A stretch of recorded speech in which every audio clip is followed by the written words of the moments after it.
if you understand the business, if you learn the business, you're never going to be a subject matter expert in everything. It's too wide. You can't go that deep, but you do need to understand the sales team is facing this kind of problem. The network team or the product development team is facing these kinds of challenges and hurdles. These guys have these goals. These people have this goal. If you don't understand that, I don't know how you can have a intelligent conversation with anybody across the table and have them listen to you. Top leaders. Meaningful conversation. Actionable advice. Bulldoze complacency. Ignite inspiration. Create impact. Produced by the Southwestern family of companies. This is the Action Catalyst. Are you interested in advertising with the Action Catalyst? Our listeners could be hearing about your brand right here, right now. For details, shoot us an email at info@theactioncatalyst.com. Janice Kapner is the founder and CEO of the Kapner Perspective Group and a former communications leader with Microsoft, as well as Chief Communications and Corporate Responsibility Officer at T-Mobile, where she spent more than a decade during a period of rapid growth, transformation, and high-stakes decision-making. Janice, welcome. Thank you so much for having me. I appreciate it. Looking back at your incredible breadth of experience, you've just come from T-Mobile, where you spent over a decade, and you actually played a role in the largest telecom merger in U.S. history. Tell us a little bit about the role you played there during that process, if you might. Sure. I will be honest, I sort of stumbled into T-Mobile right time, right place. After a decade at Microsoft, I sort of stopped myself long enough to say, are you just tootling along, or are you making conscious sort of career decisions? Do you want to be here? My original plan with Microsoft was to come up from Silicon Valley and do 2 years, and we were going to go back to California. And I was there for 10 and loved it. But at 10 years, sometimes you just have to step back. And it just happened that during that exploration process, T-Mobile was starting what was going to turn out to be an amazing turnaround. I just, you don't know that at the time. Right time, right place, worked out, took the job. There was a catalyst in play that the management team and the majority share owners were looking at, which was this merger. And so it became really a 2-year adventure, even after the terms were struck on the deal, of working not just in the Beltway, but the state AGs. We had to really show them how this was going to be good for consumers and actually create more competition, because it was counterintuitive. But telling that story over and over and over again to all these different stakeholders, some of whom, are just anti-merger, anti-big merger. Some of whom may not understand telco. I mean, the FCC obviously does, but you're dealing with a lot of state AGs that deal with a lot more than just our industry. And you had to be very careful about what you did as a company so that nobody would paint a negative picture of, oh, we did this thing and let's use that against them in the merger. And so it was a very front-footed, conscious, hard-fought effort for quite some time. And I had been through mergers on both sides multiple times, but nothing of this size and scale. To your point on the largest one in telco history, this was just a behemoth. This was a whole different ballgame, and we just had to keep chipping away at it. And at the time, you just do it, and then you come out of it and you look back and you're like, we did it, and you're so happy and high-fiving everybody. But then a little more distance and a few more years behind you, and you realize how big it really was. And the integration of the two companies took multiple years after we even got the deal done. And that was a whole nother, chapter. So you're a Verizon wireless customer, that I'm sure. No, can't say I am. So, right now, as we are recording this, there are a number of really big mergers and acquisitions being discussed, very high profile. So this is very timely. When it comes to M&A, when it comes to navigating transformation and change, what do companies need to keep in mind in terms of specifically maintaining their trust and their credibility throughout that process, but maybe even once the merger is complete? Yeah, I'm actually going to start with the after, just because I think for some people there is a little bit of a misnomer that once the deal is closed, you're done. And actually, really, the work is just beginning. And that sounds a little cliche, a little stereotypical to say it, but it could not be more true that if you're going to do all this work to get a deal done, not just get to terms, but actually get it through all the process, and you want to reap any value of that for customers, employees, or shareholders, you actually then have to deliver on all the commitments that you've made. You have to actually do integration. You have to deliver on all that. And it's a whole new sort of set of you have to operationalize for it. You can get across the finish line, but then not deliver. And so I think you have to bear that in mind, that It is a multi-year journey, even if the front end of it is only 6 to 12 months. You watch companies that sort of feel like the business aspect, the deal aspect, and the regulatory aspect are all you need to worry about. The reality is it can be easy to overlook the narrative and the communication and the role that plays. And it kind of goes back to a core principle for me, which is a degree of transparency about what's going on, even when you don't have clarity, don't have answers, or can't share for legal reasons or regulatory reasons. There's a way to be transparent even in that. That doesn't mean talk about it every day. Look, for 2 years in the run up to closing our deal, we did not talk about the status of the merger every day. Management knew what they could and couldn't say. And it wasn't, I can't tell you. It was, hey, we're at this stage in the process, we're on second base or whatever analogy you want to use. And we're working through a number of regulatory issues. And I'm not at liberty to disclose this with you, but we feel good about it. And we should have more news in 3 months. That's very different than, hey, just trust me, we're doing it, and go back and put your head down, do your job. People are too smart for that in this day and age. And the reality is with the onset of social media and influencers, if they have an opinion, they're going to share it. And if you just stand there silently and kind of give everybody the strong arm of, I can't talk to you, or I'm not going to tell you, just do your thing, then you should just anticipate that people will make up their own narrative. And that's never going to be to your favor. People aren't going to go out there and let me tell you why this is the best thing in the world. Like, that's not going to happen. You have to create a rhythm of communication at the right altitude and not let it become a black hole of ambiguity and uncertainty. And I really believe it helps to put a face to it. And that might be your chief legal counsel, that might be your CEO, that might be your CFO. It depends on the merger, it depends on the industry, it depends on what your customer base is.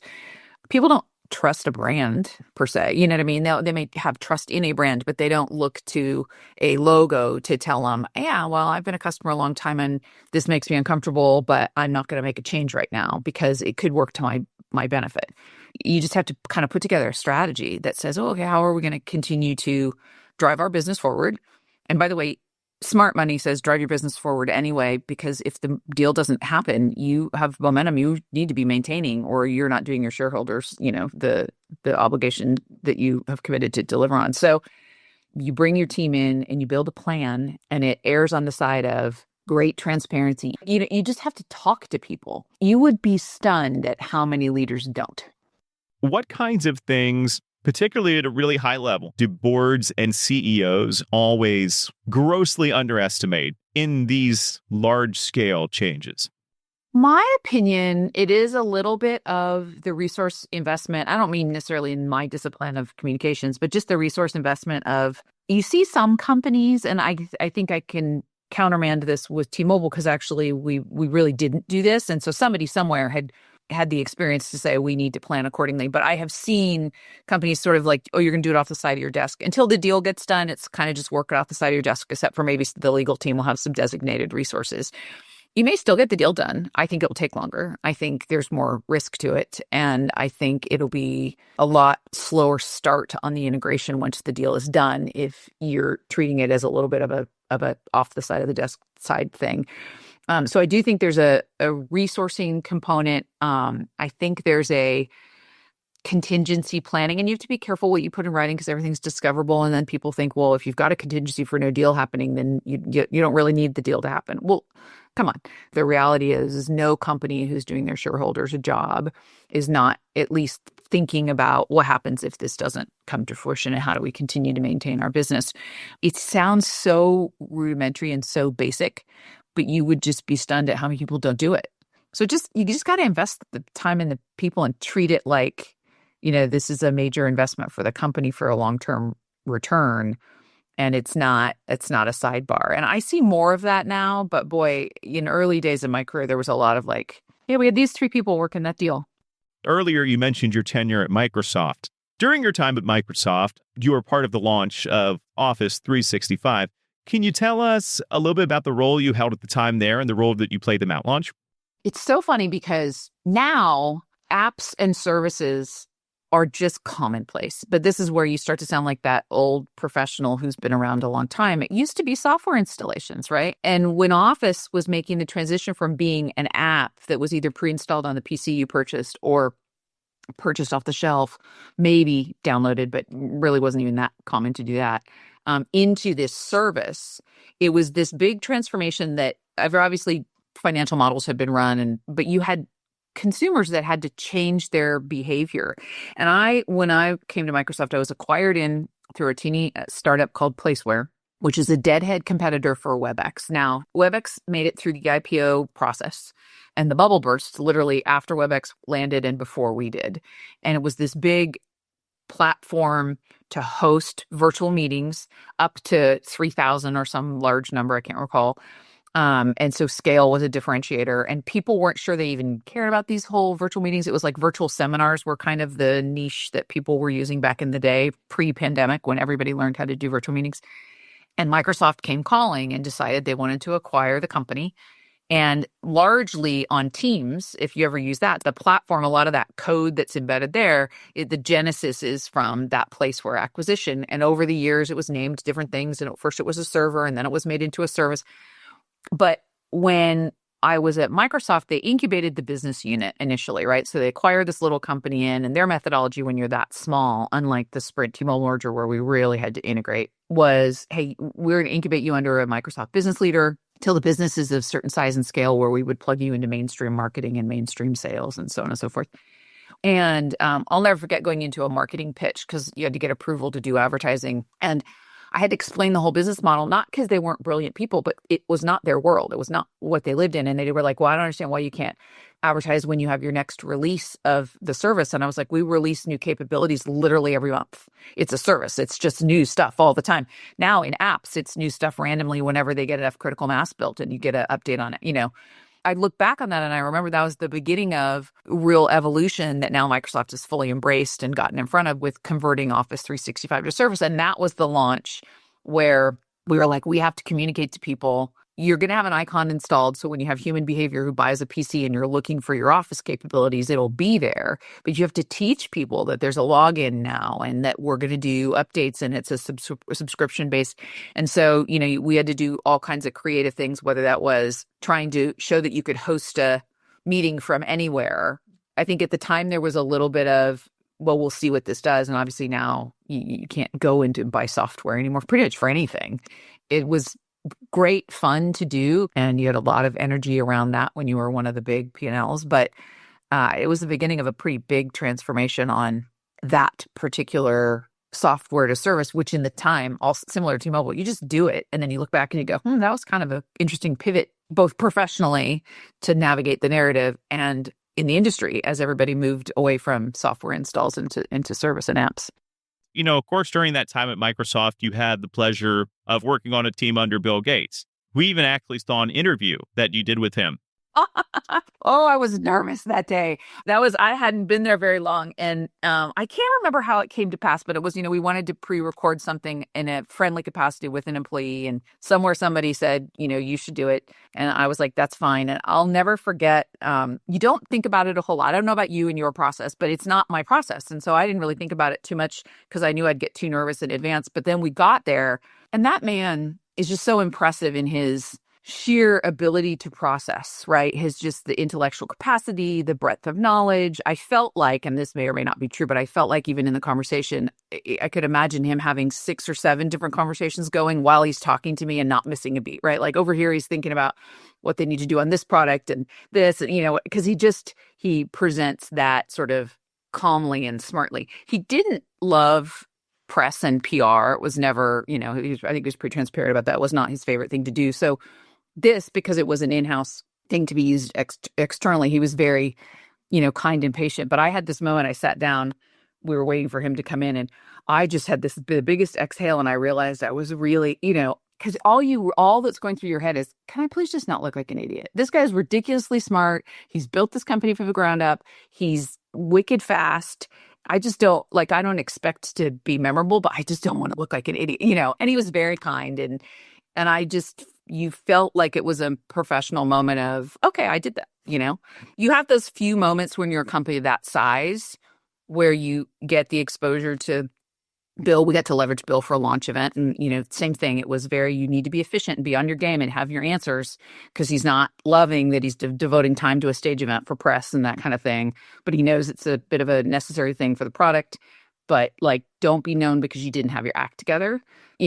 With Bill, it was this calm demeanor. I mean, I saw him lose his patience at events. It's not like he wasn't, human, but there was this sort of settled, thoughtful, intellectual processing of everything, and I always felt like he would process it all and he would look for the edge cases, where other people may make kind of a linear or even 2 or 3 linear paths. I always felt like he was also then going to look way out here at the fringe of what about and have we contemplated, and I'm sure that that's how you come up with the genesis for the ideas that created the company, is to be that kind of a thinker.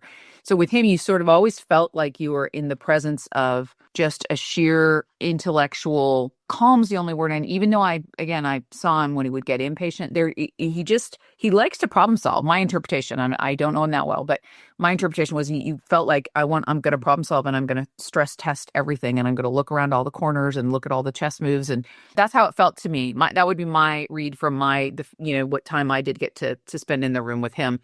You had, I think it was like over 70% of employees at the time were developers. And so the worship that they have for a Bill, you can't replicate that, A question I wanted to ask you before we run out of time here. Oftentimes, leaders need to be able to drive outcomes across teams that they don't directly control. How do you lead with authority in a situation where you are not technically the authority? Yeah. I don't know when I figured this out, but I wish it had been sooner, as just professionally, because in my discipline, I rarely owned much, right? I don't own a product. I'm not building a product. I don't own a revenue target. I'm not doing that. I don't, own a IT deliverable and infrastructure. I don't, or whatever the case might be. And that doesn't mean I don't talk about all of those things. And Microsoft was a good groundbreaker for this. In Silicon Valley, I did a lot of startups, which meant I wore a lot of hats. So I got to learn a lot about different parts of a business: marketing, product management, program management, PR, and so that was good grounding. It helped me hone in on what I was good at and what I liked, as well as, just get me grounded in what these departments have to do. And I think my first learning on stakeholdering was completely by accident, because when I was at a small company that doesn't exist anymore in Silicon Valley, I came in it was a bit of a recession, and I just couldn't find a job. And so they hired me to work the front desk, but they promised me that I would do work for the marketing guy and get to do things. And as the company grew, and it was a risk, but I needed to work. And they were true to their word, and they threw me at various marketing and PR projects. And I must have done okay, because 6 months in, he said, "Hey, we're going to promote you to a program manager, and we're going to hire a full-time receptionist." And great, wonderful. First job, go build a beta program. You got it. Walk out of the room. What the blankety blank is a beta program? Like, I literally was like, now the good news is I had built relationships as a small company with the engineering team, and we had kind of bonded, and we pulled a lot of late nights because I was doing a lot of different tasks. I was putting in a lot of hours early in career, learning everything. And I went to one of the engineers, I'm like, "What is the beta program? I have to build it." And he educated me, right? And, and he was a stakeholder, and his code was going to be put through this program. And so he sort of taught me, and I put some stuff together, and it worked out okay. But you realize that, like, you need those relationships. That doesn't mean you have to go for drinks with everybody all the time. I'm actually not that person, but you do have to forge relationships with these people that are going to be stakeholders if you want to get something done. And as I went through, and got into bigger jobs and bigger companies, what I found is, if you understand the business, if you learn the business, you don't have to learn it to the degree that the sales leader has it, or that the product, you're never going to be a subject matter expert in everything. It's too wide. You can't go that deep, but you do need to understand the sales team is facing this kind of problem. The network team or the product development team is facing these kinds of challenges and hurdles. These guys have these goals. These people have this goal. If you don't understand that, I don't know how you can have a intelligent conversation with anybody across the table and have them listen to you, because the discipline of PR and communications is often an eye roll. And that's okay. It works for some companies. But if you're looking to get value out of it, and you're looking to avoid pitfalls, manage a crisis, land a new CEO, whatever the thing is, then they need to be at the table. They need to understand the business so that they understand who they're talking to and what their goals are, because you're not going to convince the guy across the table to do something that completely contradicts their goals unless you have a really compelling reason and an alt path for them. So I think that's the biggest thing that I always would get frustrated. Somebody saying, well, I'm just the PR person. Well, no, you're not. You're an employee at a company and you should understand the fundamentals if you want to convince anybody at any level to partner with you to achieve something. And you have to build your own credentials, hopefully before you are in a position where you're trying to convince somebody of something. Because, I had an employee once, super smart person. And she was like, well, I don't know why you hired me if you're not going to do what I'm recommending. And it was very early in the tenure of the individual. And I said, I learned a long time ago from a senior leader at Microsoft, your experience got you hired. That doesn't mean that anybody inside the company is suddenly just going to defer to you. We got you here. Now you have to earn that credibility all over again because you don't know this business. You don't know these players. You don't know the nuance of what we're trying to do or not do or avoid or navigate. Once people sort of figure that, it's a little bit of humility, like build some resilience, recognize it's going to take a minute both to build credibility. And you probably, for every 15 ideas you pitch, you might get one yes. You know what I mean? And that has to be okay because there's things you don't know. You have to recognize you're not going to know everything and have some thick skin resilience to be like, I'm going to learn the business. I'm going to sit at the table. I'm going to have an active voice. I'm going to throw out ideas. I'm going to understand that those ideas will often be not taken. Hopefully in a good company, it's a polite conversation of like, I totally understand why that might be brilliant. There's 2 or 3 things you don't know about and we can't do it. Okay. That's not about you. You just have to build that resilience to go with your business knowledge. And then you got to have a voice. If you could put those things together and build those relationships, eventually people are like, the first time I was at T-Mobile and somebody said, we need to get Janice in here. She needs to be in these meetings. You're like, they want my input, which is super flattering, but also why I'm there. That's job security. That's career development. It's a compliment. Well, look, if people want your input right now, all they need to do is get in touch with you at Kapner Perspective Group. Tell us how they can do that. They can go to kapnerperspectivegroup.com or janicekapner.com, and it's the best feeling. Well, Janice, it's been a genuine pleasure talking to you today. Thank you for being so generous with your time and joining us.